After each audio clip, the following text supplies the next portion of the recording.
What's going on, everybody? It's your boy Spencer. A little bit of a weirder video today. I've done this one other time before. As you can tell from the title, I've made a few custom cards. I know it's a little bit of a niche thing. It's definitely a dedicated community in Yu-Gi-Oh! It's less about me creating custom cards and me trying to kind of guess where they're going to go with these structure decks. Or at the very least, kind of structurally say, this is what I hope the cards do.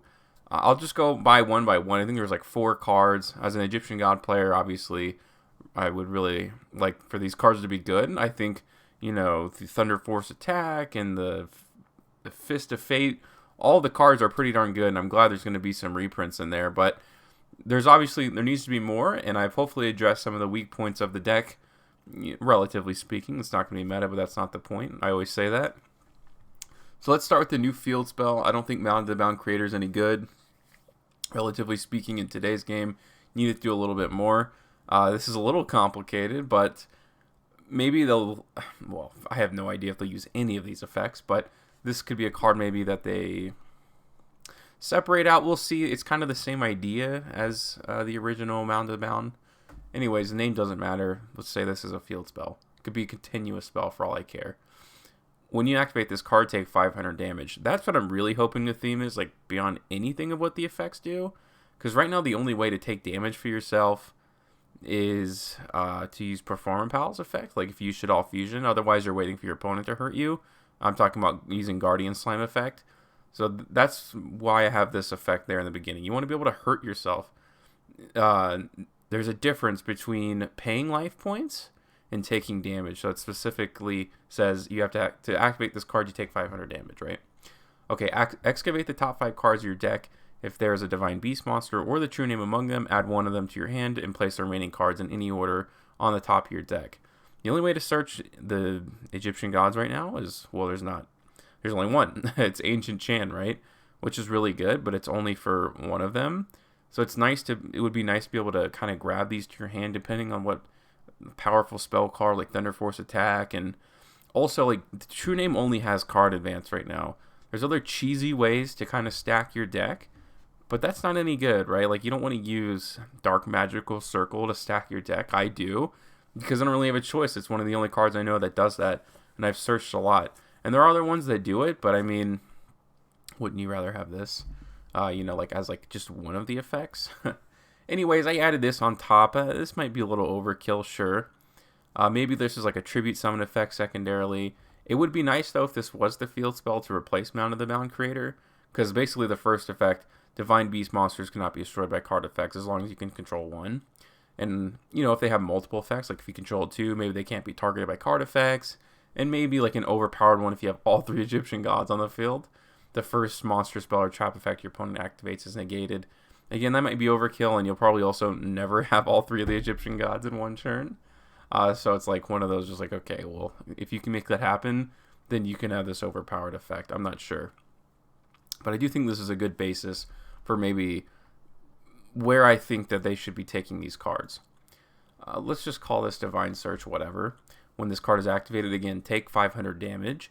And add to your hand or place at the top of your deck one card that specifically lists the Winged Dragon of Ra, Obelisk of Tormentor, or Slifer, the Sky Dragon, in its text. The reason you want to be able to stack on top of your decks if you already have the true name, then you're just getting synergy. But this card I think is also really important because there's no searchers outside of, again, the Winged Dragon of Ra stuff.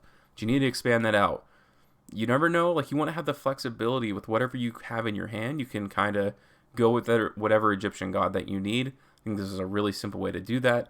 It doesn't search too much. I mean, every deck has search cards now.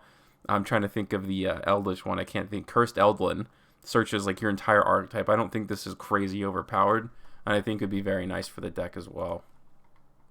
This one I really like. This is more personal, of like, it'd be great if they did this. But every deck seems to have a counter trap, or Konami seems to gear themselves for that. It's field spells now, but for a while it was counter traps. But for this, if your opponent activates a monster effect, spell card, or trap while you control one of the Egyptian gods, you can negate that effect. And if you do, add that card to your hand. This, I think, is a really unique effect that would be great for Egyptian gods. And I even say in the card text, you guys can see, you can't use that card for the rest of the duel, whatever you add to your hand. and if it's a monster special summon from the extra deck, you just send it to the graveyard. I want to try to have something like Slifer in mind, right? Where you need cards in your hand and you're trying to use as many as least as possible to tribute summon. At least, I mean, if you have 3 cards in your hand, that'd be great. So when you're setting this card, you're potentially giving yourself a negate and also giving yourself some attack boost with Slifer the Sky Dragon. I don't know how you guys feel about that. I think it's a pretty unique idea, and I think it'd be really nice to see something like this. Anything to add cards to your hand. That's really the idea, I guess. And last one, again, I don't want this to be a super long video, just something I think is interesting, maybe to start a discussion with you guys in the comment section, because I don't know when the structure decks are coming out, but I think it's this year. Anyways, Divine Teacher, ooh.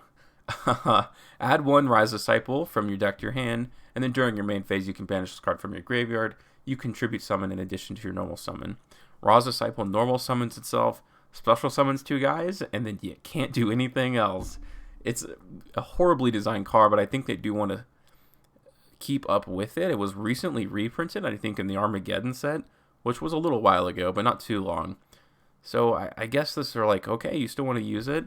It's kind of a nice card, right? It really thins your deck out. You just get 3 monsters on the field, but you need something like this to make it actually useful in today's game. And all these things are, pretty much ashable too, so hopefully I didn't go overboard on any of these cards. If anything, these kinds of projects teach me to appreciate Konami a little more, if that's okay to say. I know it's kind of like blasphemy, but it's difficult to design these cards and not make them overpowered. Although sometimes they just make them horrible, I think on purpose. I don't know. We'll have to see what these structure decks look like and why they separated them. I'm not sure, but let me know what you guys think about these cards in the comment section down below. Other than that, that's going to do it for today's video, and I'll see you guys next time.